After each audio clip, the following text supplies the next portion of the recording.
Nah, ini ada berita yang lagi-lagi menghebohkan, yaitu di sini info A1. Ahmad Yani, Anies gagal nyapres.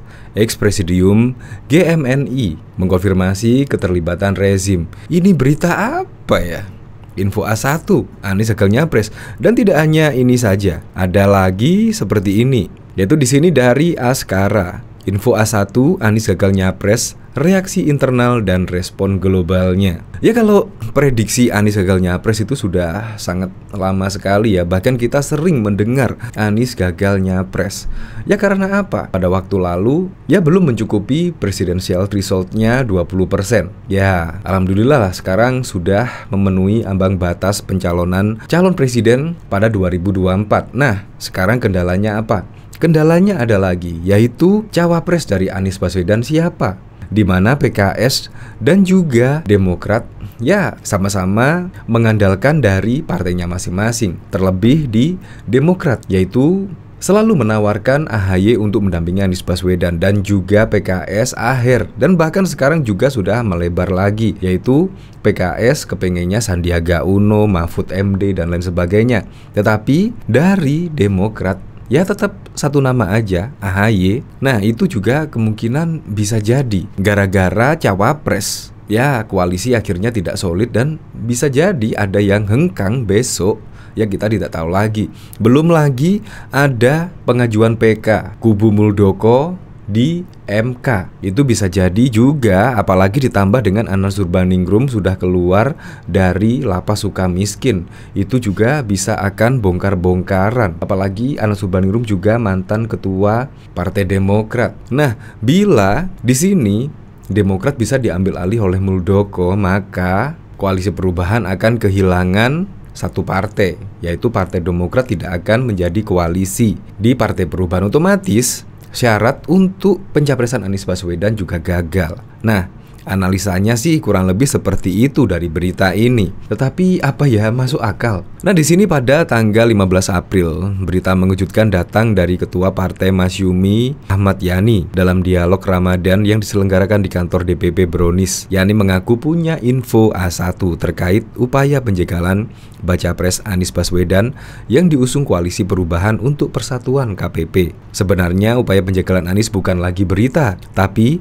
karena Yani mengklaim ini info A1, tak ada salahnya kita membahasnya sekaligus melihat kemungkinan resiko internal maupun internasional bila apa yang disampaikan Yani menjadi kenyataan. Nah, di sini juga tidak disebutkan lah info A1 itu dari siapa, dari mana juga tidak diketahui. Jadi saya sendiri sih kalau info A1 dari pendukung sebelah, saya cenderung meragukannya ya. Infonya begini, potensi kegagalan Anies untuk dicapreskan pada Pilpres mendatang sangat besar. Variabel Anies bukan hanya variabel hijau, tapi juga variabel sistem, yaitu presidensial threshold 20%, terdiri dari Nasdem, Demokrat, PKS yang memiliki jumlah presidensial threshold-nya 28%. Bila salah satu dari tiga parpol ini membatalkan dukungan, otomatis Anies gagal nyapres. Potensi mundurnya salah satu parpol bisa dari sebab pengajuan peninjauan kembali oleh KSP Muldoko yang sedang berusaha membegal Demokrat. Anies juga bisa ditinggalkan Demokrat karena mantan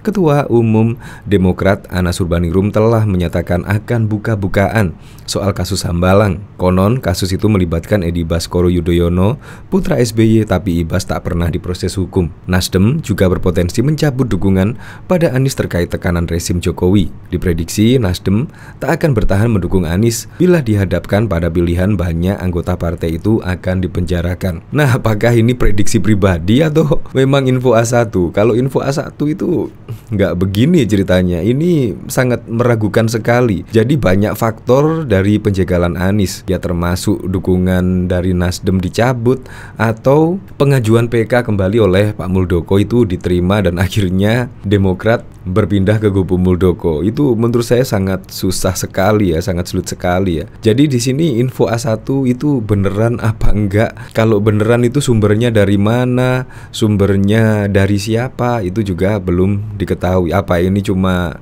akal-akalan saja menarik simpatik masyarakat, menarik simpatik publik agar menaikkan elektabilitas dari Anies Baswedan, kita juga tidak tahu. Makanya kalau kita mendengar berita seperti ini jangan langsung dicerna mentah-mentah lah, tetapi kita harus tahu juga di sini sumbernya dari siapa terkait info A1 terkait penjagalan Anies Baswedan di sini. Maka kita harus bijak dalam membaca sebuah berita. Ya intinya seperti itu, apalagi besok akan mendekati Pilpres 2024. Makanya berita-berita yang seperti ini, informasinya nggak jelas, sumbernya nggak jelas, pasti akan sangat mudah kita temui lah. Untuk lengkapnya simak berita berikut ini, Good News Indonesia. 15 April 2023, berita mengejutkan datang dari Ketua Umum Partai Masyumi, Dr. Ahmad Yani. Dalam dialog Ramadan yang diselenggarakan di kantor DPP Brownies, Yani mengaku punya info A1 terkait upaya penjagalan baca pres Anies Baswedan yang diusung Koalisi Perubahan untuk Persatuan. Sebenarnya upaya penjagalan Anies bukan lagi berita, tapi karena Yani mengklaim ini info A1, tak ada salahnya kita membahasnya, sekaligus melihat kemungkinan risiko internal maupun internasional bila apa yang disampaikan Yani menjadi kenyataan.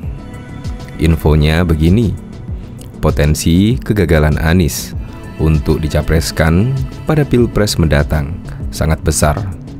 Variabel Anies bukan hanya variabel hijau, tapi juga variabel sistem, yaitu presidensial threshold 20%.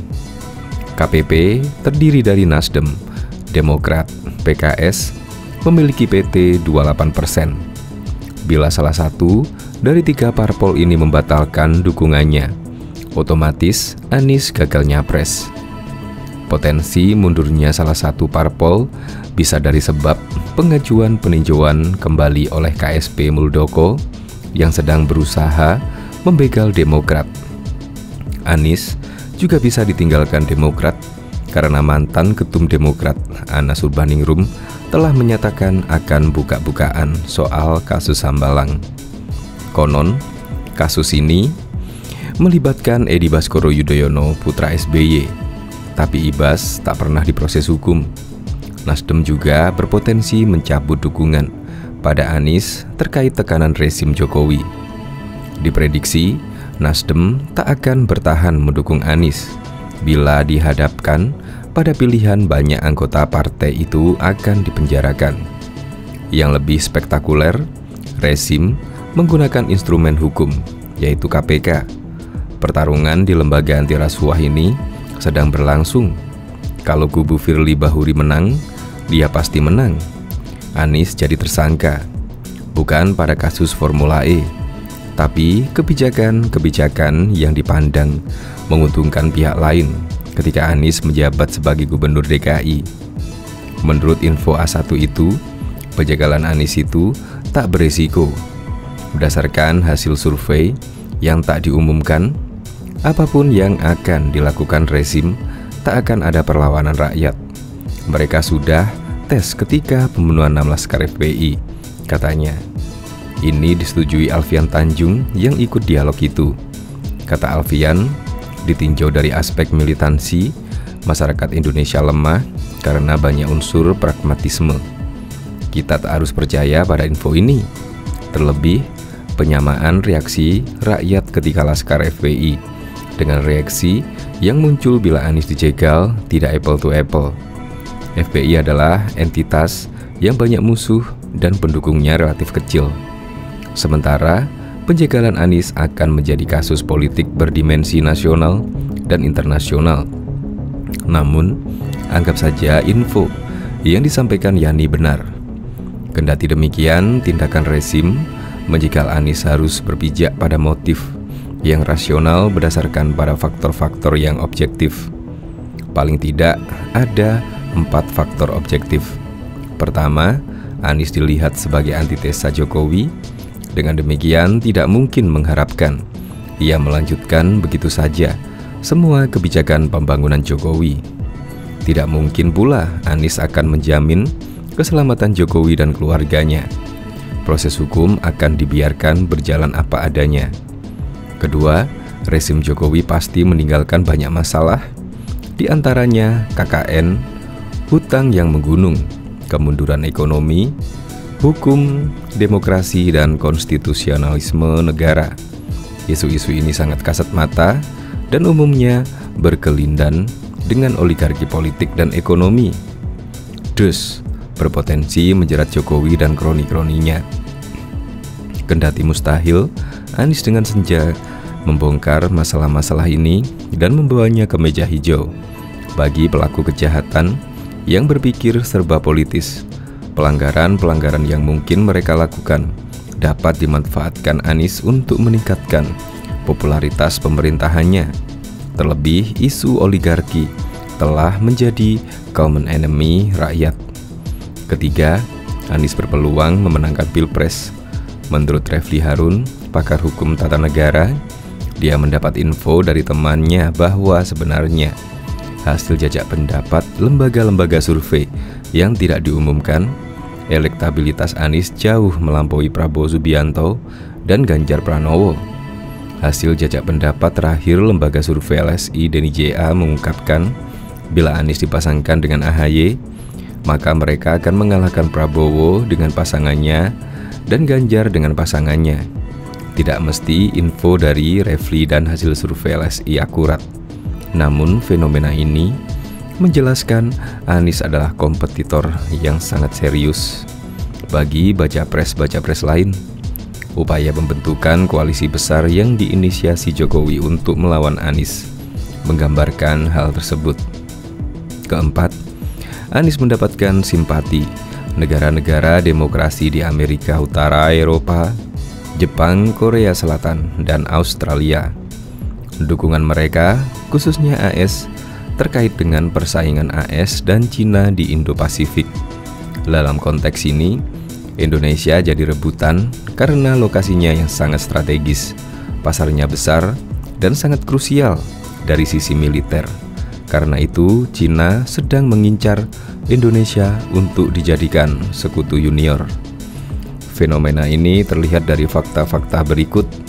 Terkait Pilpres tahun lalu, Dubes AS, Sung Yong Kim mengunjungi markas PKS, partai yang mengusung Anies. Pesan yang dikirim Kim kepada rezim adalah bahwa AS tak lagi bermasalah dengan Islam. Bahkan, analis politik Adi Prayitno menyarankan partai koalisi pendukung Anies Baswedan, utamanya Nasdem, lebih konfrontatif mengkritisi pemerintahan Presiden Jokowi. Tanpa itu, elektabilitas Anies hanya akan jalan di tempat, bahkan mundur. Kalau koalisi Anies ini tidak berani menyerang Jokowi, blak-blakan secara terbuka, konfrontatif. Bahasanya Bang Sulvan antitesa. Ya, nggak mungkin sampai garis finish, kata Adi dikutip dari Instagram totalpolitik.com pada Sabtu 8 April yang lalu. Pria yang kerap disapa dengan Adi Pray, ini elektabilitas Anies cenderung stagnan karena partai pengusung Anies belum kompak. Pertama kali mengusung Anies, Nasdem hingga kini kadernya masih berada di dalam kabinet Presiden Joko Widodo. Dua partai lainnya, Demokrat dan PKS, meski getol menyerang pemerintah dan Jokowi, tapi belum cukup. Sebabnya Nasdem menahan-nahan mereka. Nah, Nasdem ngerem, Demokrat dan PKS ngegas terus, nyerang Jokowi terus, tapi Nasdem nahan-nahan terus. Mereka bilang Jokowi bahagia, Nasdem juga bahagia. Ya, gimana mau mengkonsolidasi dukungan-dukungan kelompok pembawa anti pemerintah itu, ujarnya. Karenanya ia menyarankan agar tiga partai yang tergabung dalam koalisi perubahan ini benar-benar kompak sebagai antitesa Jokowi, mesti total dan tidak setengah-setengah. Jadi kalau mau sampai garis finish, tujuannya memang adalah ya harus head to head, harus total football, seperti yang dilakukan Barcelona ke gawang Real Madrid itu saja. Itu satu-satunya yang bisa menggaransi bahwa Anies bisa di garis finish. Kalau nyerang, ya kalau nggak nyerang, walau alam. Bebernya menambahkan. Singkatnya, Adi Pray menyebut apa yang didambakan Anies dan pendukungnya tak akan tercapai jika manuvernya tidak total, benar-benar harus menyerang pemerintahan dan juga Jokowi. Jadi, sintesis saya sederhana. Kalau Anies mau sampai garis finish, memang harus nyerang pemerintah, harus serang Jokowi. Tanpa itu nggak akan garis finish. Jalan di tempat, bahkan mundur ke belakang dengan sendirinya, tanpa ada yang narik ke belakang. Pungkasnya menambahkan. Direktur Eksekutif Trias Politika Strategis Agung Baskoro mengatakan bahwa wacana reshuffle kabinet akan berhenti jika Anies Baswedan gagal maju sebagai calon presiden capres pada pemilihan presiden Pilpres 2024. Agung mengungkapkan peluang Anies sebagai capres terancam apabila koalisi perubahan gagal terbentuk secara resmi. Dengan kata lain, Partai Nasdem bergabung dengan poros lain, padahal Anies tidak dideklarasikan sebagai capres oleh Nasdem. Karena di masing-masing koalisi telah mengemuka capres yang dijagokan, artinya kans Anies di titik ini hanya sebagai cawapres ketika kelak tergabung ke KIR Koalisi Indonesia Raya atau di koalisi lain. Itu pun juga tak pasti, kata Agung dalam siaran pers pada Kamis 26 Januari. Sebaliknya, Agung mengatakan kans Anies menguat untuk resmi dicapreskan apabila Nasdem fokus merajut kesepahaman soal cawapres bersama bakal koalisi perubahan. Di titik inilah komitmen Nasdem mencapreskan Anies dan soliditas koalisi perubahan diuji seutuhnya, ujar Agung. Menurut Agung, terbentuk atau tidaknya koalisi perubahan untuk pemilihan presiden Pilpres 2024 akan berdampak pada konstelasi politik dan kompetisi yang akan berlangsung, termasuk soal wacana reshuffle maupun berapa pasang capres-cawapres yang maju. Karena bila Anies gagal maju, maka sudah dipastikan wacana reshuffle berhenti dan skenario all Jokowi Mens terrealisasi, ujar Agung. Diberitakan sebelumnya sejumlah elit Partai Nasdem mendadak menemui sejumlah elit Partai Gerindra dan Partai Kebangkitan Bangsa PKB di Sekretaris Bersama Sekber di Jalan Ki Mangun Sarkoro 1 Menteng, Jakarta pada Kamis 26 Januari 2023 siang. Manuver itu dilakukan setelah Wakil Ketua Umum Partai Nasdem Ahmad Ali menyatakan bahwa pihaknya bakal mencari alternatif koalisi selain bersama Partai Keadilan Sejahtera dan Partai Demokrat. Dihubungi wartawan pada Selasa 24 Januari 2023, Ali menyebut Demokrat memaksakan untuk memasangkan Agus Harimurti Yudhoyono sebagai calon wakil presiden cawapres Anies Baswedan. Ketika kemudian koalisi ini melambat dengan persyaratan yang tidak mungkin kita penuhi. Tentunya kita harus punya alternatif-alternatif. Namun dalam perjumpaan bersama koalisi Gerindra PKB, Ali mengklaim penjajakan koalisi perubahan tidak berhenti. Namun di sisi lain, ia juga menyiratkan terbukanya peluang untuk bekerja sama dengan parpol yang dipimpin Prabowo Subianto dan Muhaimin Iskandar itu. Sekali lagi, bahwa politik itu dinamis, kata Ali. Terbaru, Ketua Umum Partai Nasdem Surya Paloh diketahui bertemu dengan Presiden Joko Widodo pada Kamis 26 Januari 2023. Namun, belum diketahui isi pertemuan antara Surya Paloh dengan Jokowi.